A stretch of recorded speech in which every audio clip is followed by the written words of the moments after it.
بسم اللہ الرحمن الرحیم۔ السلام علیکم ورحمۃ اللہ وبرکاتہ۔ گلاب کے پھول پر شبنم۔ جس سوراخ پر سیدنا ابو بکر صدیق رضی اللہ تعالی عنہ نے پاؤں رکھا ہوا تھا، اس میں ایک سانپ تھا۔ اس نے آپ رضی اللہ تعالی عنہ کے پاؤں مبارک پر کاٹ لیا۔ جیسے ہی سانپ نے کاٹا، ابو بکر صدیق رضی اللہ تعالی عنہ کو تکلیف ہوئی اور زہر نے اثر کیا۔ ادب کی وجہ سے زبان سے کوئی لفظ نہ نکالا کہ کہیں میرے محبوب صلی اللہ علیہ وآلہ وسلم کی نیند میں خلل نہ آ جائے، لیکن درد کی وجہ سے آنکھوں میں آنسو آ گئے۔ اور یہ سعادت بھی اللہ تعالیٰ نے سیدنا صدیق اکبر رضی اللہ تعالیٰ عنہ کو دینی تھی کہ جب آنسو گرا تو زمین پر نہیں بلکہ نبی کریم صلی اللہ علیہ وآلہ وسلم کے رخسار مبارک پر گرا۔ چہرہ اقدس پر آنسو پڑتے ہی نبی اکرم صلی اللہ علیہ وآلہ وسلم کی آنکھ کھل گئی۔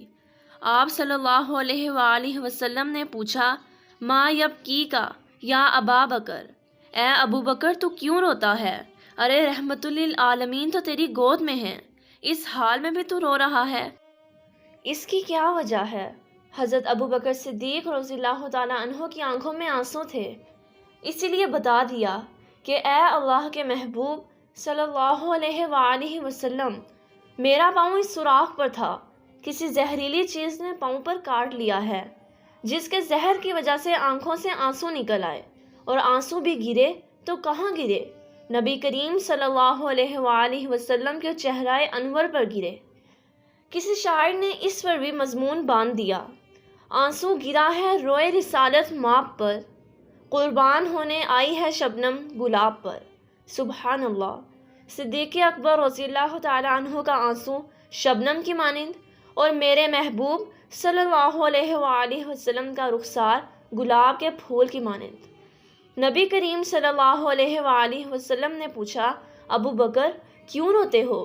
عرض کیا، اے اللہ کے نبی صلی اللہ علیہ وآلہ وسلم، اس زہر کی وجہ سے تکلیف زیادہ ہے، اسی لیے میں رو رہا ہوں۔ چنانچہ نبی اکرم صلی اللہ علیہ وآلہ وسلم نے اپنا لعاب مبارک اس زخم کے اوپر لگایا، جس کی وجہ سے تکلیف بھی جاتی رہی اور زخم بھی ٹھیک ہو گیا۔ امید ہے آپ کو میری ویڈیو اچھی لگی ہوگی۔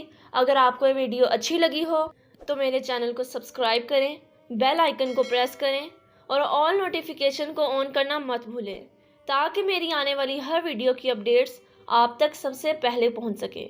اور اس ویڈیو کو ضرور شیئر کریں۔ شکریہ۔